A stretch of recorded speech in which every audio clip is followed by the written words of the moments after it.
Hello dear students, welcome to our channel learn with visualisation. जैसा कि हम पीछे मॉडल शुरू कर चुके थे, मॉडल या मॉडल्स शुरू कर चुके थे, उसमें डिफेक्टिव मॉडल या सेमी मॉडल ख़त्म किया था, है ना। पूरा डिटेल में आपको समझा कर ख़त्म किया। आज शुरू करते हैं प्योर मॉडल। पहले बेसिक से शुरू करते हैं।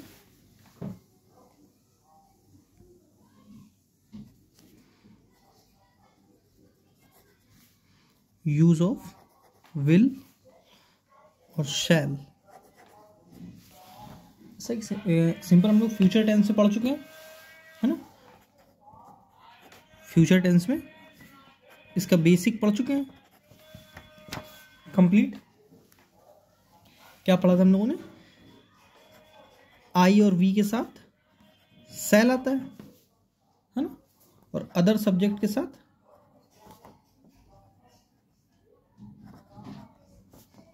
विल आता है। ये क्या होती है? Normal way of speaking,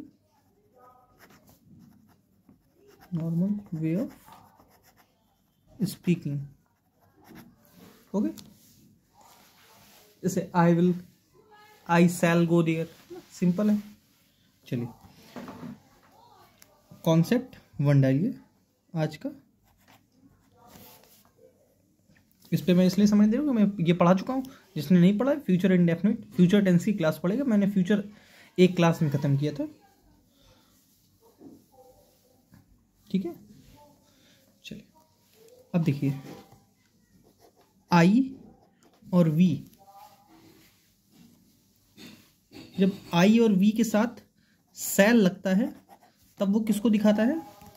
future में मैं पढ़ा चुका हूँ, लेकिन यहाँ कुछ एक्स्ट्रा डिटेल देनी है, इसलिए मैं दोबारा रिकॉल करवा रहा हूँ। जब आई और वी के साथ सेल लगता है तब वो किसको दिखाता है? अनसर्टेनिटी को, है ना, अनसर्टेनिटी। और जब आई और वी के साथ विल लगता है तब वो क्या दिखाता है?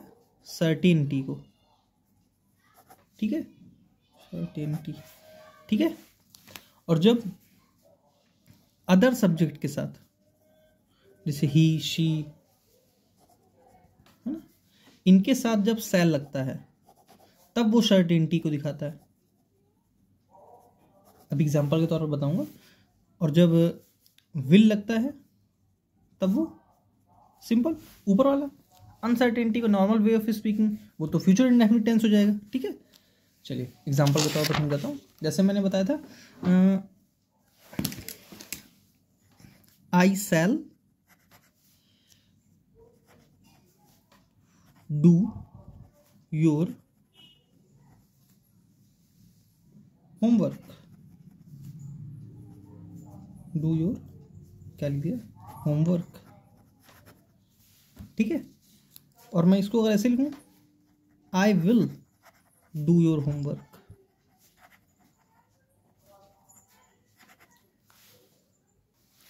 यहां पर ये आई शैल डू योर होमवर्क क्या है? अनसर्टेनिटी। मैं आपका होमवर्क कर भी सकता हूं और नहीं भी कर सकता हूं, है ना। यहां पर लेकिन जब I will do your homework, जब आई और वी के साथ विल लग जाता है तब ये सर्टेनिटी को दिखाने लगता है, एक प्रॉमिस सेंस को दिखाने लगता है, कि प्रॉमिस सेंस निकलती कि मैं आपका ये काम करूंगा ही करूंगा। जैसे एक एरर लिखता हूँ, एक FIB लिखता हूँ, उसको भरिए आई। लेकिन अगर ये दोनों ही सेंटेंस में है तो दोनों नो एरर हैं, इसमें कोई एरर नहीं छाट देगा कि। लेकिन सेंटेंस की जब डिमांड होने लगे कि वो विल प्राइमरी में दिखा रहा है, तो सेंटेंस की डिमांड कैसे होगी? एक सेंटेंस लिखता हूँ, समझ में आएगा। I will help him because he is my brother, ठीक है। मैंने क्या लिखा? I dash help him because he is my mother, brother, will, shall, और मैं आपको क्या पढ़ा चुका हूँ? नीड और यूज टू, है ना। नीड और नोटा। नोटा समझते हैं? कमेंट करेंगे। None of the above. अब यहाँ क्या लिखा है?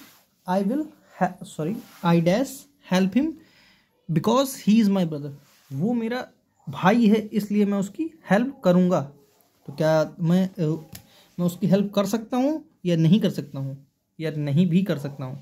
मतलब अनसर्टेनिटी है या सर्टेनिटी है? भाई है तो मैं उसके लिए कुछ भी करूँगा। तो यहाँ पर क्या सर्टेनिटी को दिखाने लगा, इसलिए यहाँ विल प्राइमरी है। सेल सही है, मैं ये नहीं कह रहा हूँ सेल सही नहीं है।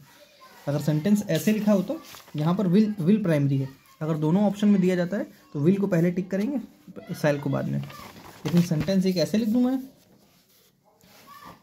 I will go to the market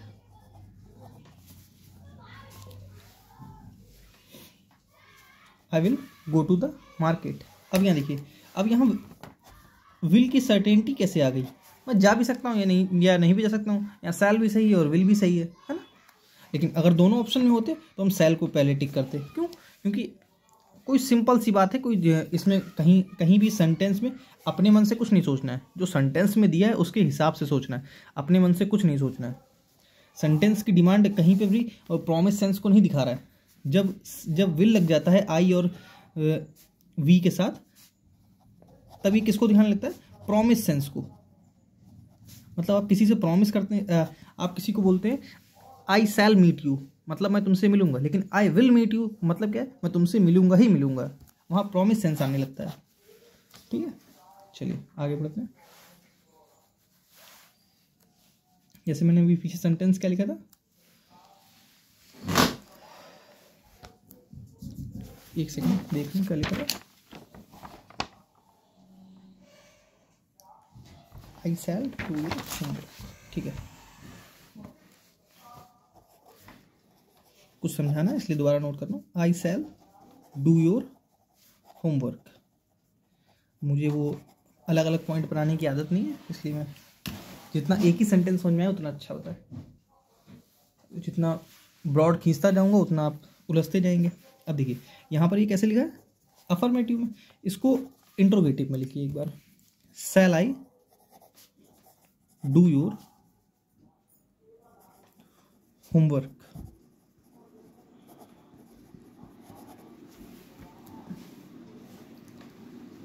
देखिए जब भी शैल प्लस आई और वी वर्ब की फर्स्ट फॉर्म लग जाए तब ये किसको दिखाने लगता है? Polite way of asking. Polite way of asking है ना। और जब सेंटेंस ऐसे लिखा था, यही है। जब सेंटेंस ऐसे लिखा था तब ये क्या था? Polite way of speaking. Polite way of speaking मतलब किसी से बड़े नम्रता से पूछना, नम्रता से बात करना। और यहाँ सेंटेंस क्या है? शैल आई डू योर होमवर्क मतलब क्या मैं आपका होमवर्क कर दूँ? पोलाइट वे ऑफ आस्किंग, किसी से बहुत नम्र भाव से पूछना। ठीक है, अगर अब किसी के दिमाग में आ रहा हो कि जैसे शैल लगा है, क्या सर वहाँ विल भी आ सकता है? नहीं। विल किसको दिखाता है? सर्टेनिटी को। क्या मैं आपसे जैसे मैं बोलूँ सेंटेंस, यही सेंटेंस लिखता हूँ, will I do your homework. अब इस सेंटेंस को ये बताइए, इस सेंटेंस का ये बताइए, जब सर्टेनिटी है तो उस पर आप क्वेश्चन कैसे कर सकते हैं? या तो सर्टेनिटी को दिखाइए या तो क्वेश्चन को दिखाइए। इलॉजिकल हो गया ना, इसलिए सेंटेंस ये पॉसिबल नहीं है। ठीक है, गलत होता है। ऐसा लिखा हो will I go there, sentence गलत है। ठीक है, क्या मैं वहाँ जाऊँगा? क्या पता, मुझे क्या पता है ना। फ्यूचर पे आप कुछ डेफिनेट कर नहीं सकते। फ्यूचर तो एक प्रेडिक्शन है, ऐसा हम प्रेडिक्शन करते हैं, कहीं वो कंफर्म तो है नहीं। चलिए आगे बढ़ते हैं, समझ में आया होगा। चलिए अब आते हैं यूज ऑफ शुड।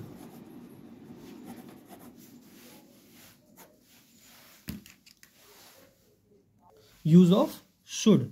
शुड किसको दिखाता है? एक तो सजेशन को, आप किसी को कुछ सजेशन देते हैं है ना, जैसे you should do this work, तुम्हें ये काम करना चाहिए है ना। एक आप पॉइंट ऑफ व्यू किसी को बताते हैं, मतलब मेरा पॉइंट ऑफ व्यू क्या है इस चीज पर। ऐसे we should respect our elders, हमें अपने बड़ों की इज्जत करनी चाहिए। मान सम्मान करना चाहिए, है ना। ये क्या है, पॉइंट ऑफ व्यू है मेरा। जैसे सेंटेंस लिखता हूँ समझ में आएगा। You should go to school, तुम्हें स्कूल जाना चाहिए, है ना। सेंटेंस समझ में, you should go to school, मैंने सजेशन दिया है किसी को, तुम्हें स्कूल जाना चाहिए। ऐसे लिखूं, students should respect their teachers, मतलब students should respect their teachers, मतलब छात्रों को अपने अध्यापक का सम्मान करना चाहिए। सिंपल। ये क्या है, पॉइंट ऑफ व्यू है। जैसे Raveena should invest in this firm, है ना। रवीना को इस फर्म में इन्वेस्ट करना चाहिए। ठीक है, सिंपल। आई होप क्लियर होगा। चलिए आगे बढ़ते हैं, यूज ऑफ शुड में ही आगे बढ़ते हैं। अभी खत्म नहीं हुआ, अभी बहुत लंबा है। जिसको हिंदी नहीं क्लियर हो वो समझता रहेगा, जहाँ हिंदी लिखने की जरूरत पड़ेगी वहाँ मैं लिख दूंगा, लेकिन जिसको हर जगह हिंदी चाहिए वो अपने हाथ से लिखता रहेगा उसको। ठीक है, और वीडियो को लाइक करें, चैनल को सब्सक्राइब करें। बहुत मेहनत लगती है कंटेंट बनाने में, तैयार करने में। कॉन्सेप्ट, क्या कॉन्सेप्ट है, अब देखिए, शुड प्लस, क्या लिख रहा हूँ, should plus be plus verb में आईएनजी लगाओ। ठीक है, लगा होगा, तब ये सेंटेंस किसको दिखाएगा, expect something which will in progress. ठीक है, मतलब कुछ ऐसा एक्सपेक्ट करना जो प्रोग्रेस में होगा, है नहीं, होगा। मैंने आपको फ्यूचर इंडेफिनिट, फ्यूचर कॉन्टिन्यूअस में पढ़ाया था ना, कुछ वैसा, है ना। जैसे एक सेंटेंस लिखता हूँ, Raveena should be running at this time, है ना। मतलब क्या, रवीना को इस समय दौड़ते हुए होना चाहिए। ठीक है, क्या होगा इसकी हिंदी, रवीना को इस समय दौड़ते हुए होना चाहिए। ठीक है, सेंटेंस का सिंपल मीनिंग है ये। ठीक है, मतलब इसका जब शुड बी प्लस आईएनजी हो तब इसका सेंटेंस क्या निकलता है, कोई चीज प्रोग्रेस में होते हुए होना चाहिए। ठीक है, जैसे लिखूं, Pranjal should be cooking at this time, मतलब प्रांजल को इस समय खाना बनाते होना चाहिए। सिंपल है। जैसे tomorrow I should be playing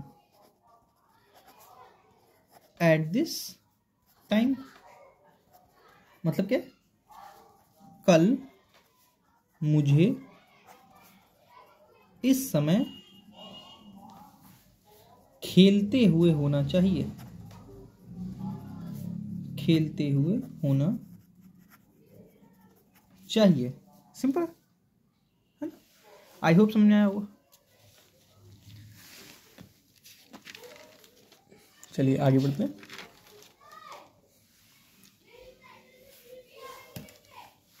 क्या है अब कॉन्सेप्ट, नेक्स्ट कॉन्सेप्ट पे आते हैं।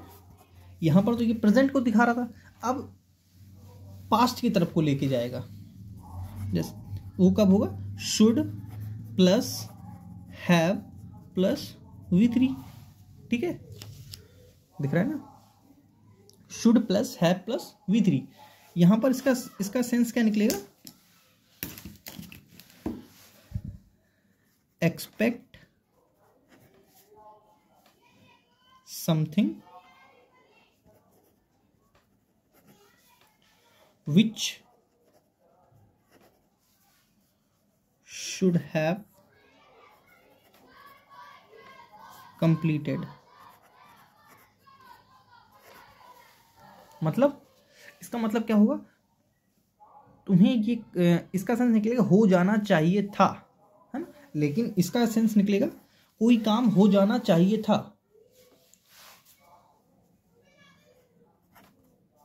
हो जाना चाहिए था, ठीक है, लेकिन ये काम हुआ नहीं है, स्टार लगा के लिख लेंगे, नॉट कंप्लीटेड, ठीक है, ये काम हुआ नहीं है। मैं ऐसा जैसे सेंटेंस के तौर पर बताता हूँ तो समझ में आएगा। जैसे Raveena should have invested in this firm. मतलब क्या, रवीना को इस फर्म में इन्वेस्ट कर लेना चाहिए था, लेकिन किया नहीं है, नॉट इन्वेस्टेड, ये काम हुआ नहीं है। मैं बोल रहा हूं ऐसा हो जाना चाहिए था, ठीक है। जैसे एक सेंटेंस में लिखता हूं, the train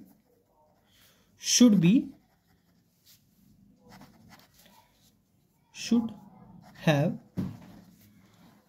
arrived at this time. मतलब क्या है, ट्रेन को इस समय तक आ जाना चाहिए था, पर वो अभी पहुंची नहीं है ना, वो काम हुआ नहीं है। मैं ऐसा एज्यूम किया जा रहा है ना, कि उसको आ जाना चाहिए था।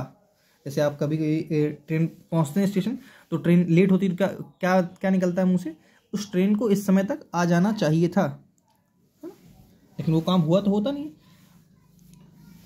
उसी के लिए मॉडल आता है। जैसे एक सेंटेंस और लिखता हूँ, पीछे लिखता हूँ,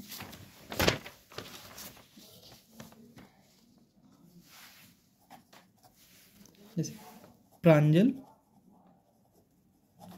should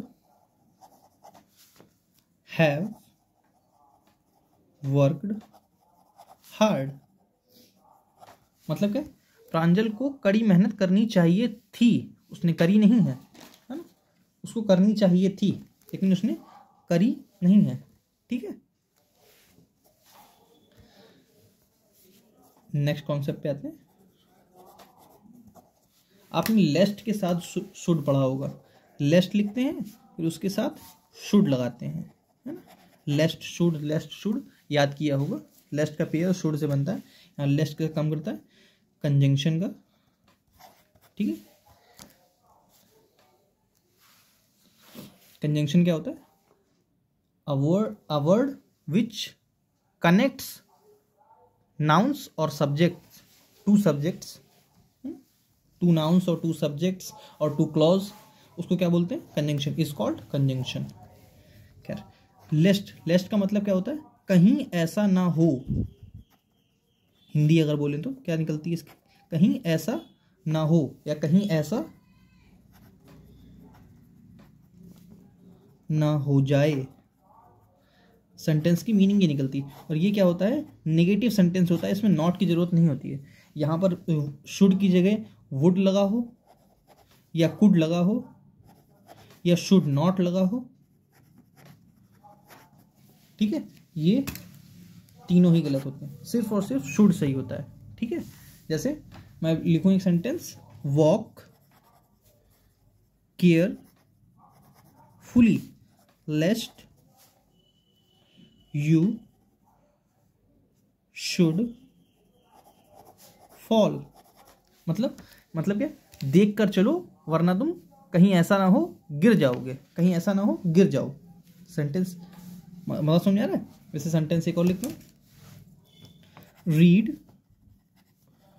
carefully lest you should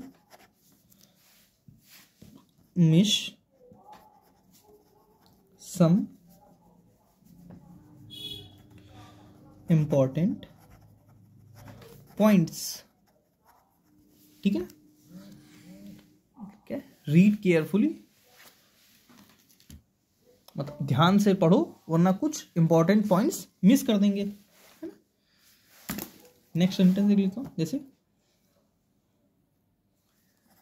study carefully lest you should pass. अब बताइए सेंटेंस सही है? क्या लिखा है, ध्यान से पढ़ो कहीं ऐसा ना हो तुम पास हो जाओ। सेंटेंस गलत है। अब यहां पास की जगह क्या लगाना पड़ेगा आपको, फेल। ये एरर बनती है। Study carefully lest you should fail, ध्यान से पढ़ो कहीं ऐसा ना हो तुम फेल हो जाओ। सेंटेंस फेल से बनेगा, पास से नहीं। कई बार वो ऐसे लिख कर दे देगा, शुड नॉट फेल, सेंटेंस गलत होगा। वो कभी ऐसे लिख के देगा, वुड फेल, सेंटेंस गलत होगा। वो कभी ऐसे लिख के देगा, कुड फेल, सेंटेंस गलत होगा। ठीक है, सिर्फ एक ही सेंटेंस सही होगा, study carefully lest you should fail. ठीक है, चलिए एक लास्ट कॉन्सेप्ट पढ़ाता हूँ, खत्म करते हैं क्लास को आज। कॉन्सेप्ट आपने नरेशन में शुड पढ़ा होगा।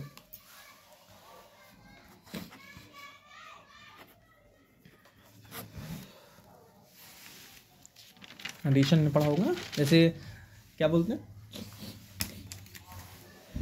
Raveena said to him, I shall go there। इसका इनडायरेक्ट कैसे बनता है, Raveena told him that I should go there। ठीक है, यहां पर ये शुड किसको दिखा रहा है, पास्ट को। ठीक है, पास्ट फॉर्म को दिखाने लगता है नरेशन में। ठीक है,